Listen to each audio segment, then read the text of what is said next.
Hi, this is Adam Ludlow for Transportation Matters. I'm here today in downtown Toronto as the strike between DRIVETEST and USW Local 9511 continues. There's some very unhappy driver instructors here today. We're going to talk to them, find out what the deal is, where talks have come in the last 4 weeks or so, and where things are going into the future.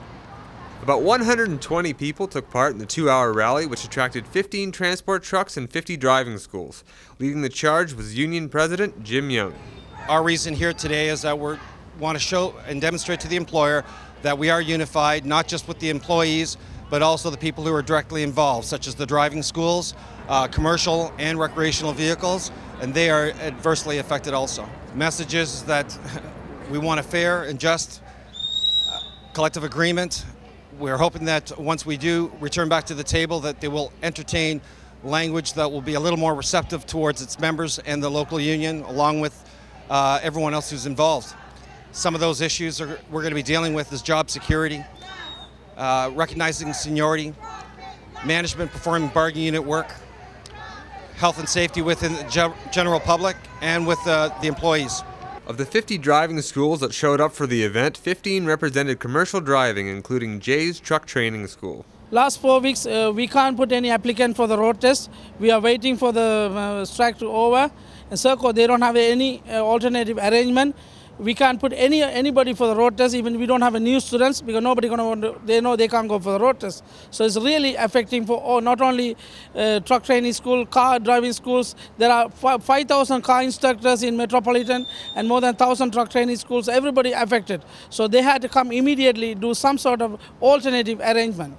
Today, from my side, about 5 instructors are here. So because, we can't train anymore because we can't put for them the road test. It's ridiculous. It's a big shame for the government. They had to do something. They had to have a B plan. Even CERCO, if these people are on strike, they had to do some sort of arrangement. Paul Rajan, who brought 15 instructors with him from high-tech driver education, says the effect of the strike has been devastating for the industry. And I think the management upstairs, they are not negotiating with the employees in good faith. They should sit down with them and work out. And they don't have any kind of plan. I mean, if these people were going on strike, they should have plan B. It's not only the employees are suffering, there's about, I would say, 1,000 or more driving instructors, they're suffering as well. And a lot of them, they have families, they have insurance to pay. I can tell you about our driving instructors, they are not doing anything. And they still have expenses they have to pay for their insurance, which is about $30 a day. Either they work or not, and it's just devastating for the whole industry.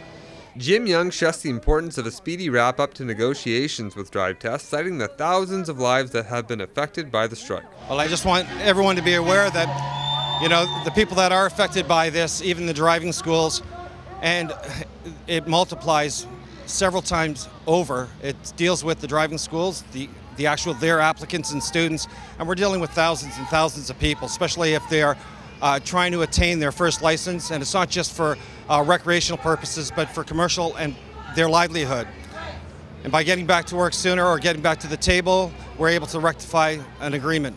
Well, the protest is cleared out, but the issue is still far from over. Stay tuned to trucknews.com and Transportation Matters for more update as the strike continues. In downtown Toronto, this is Adam Ludlow for Transportation Matters.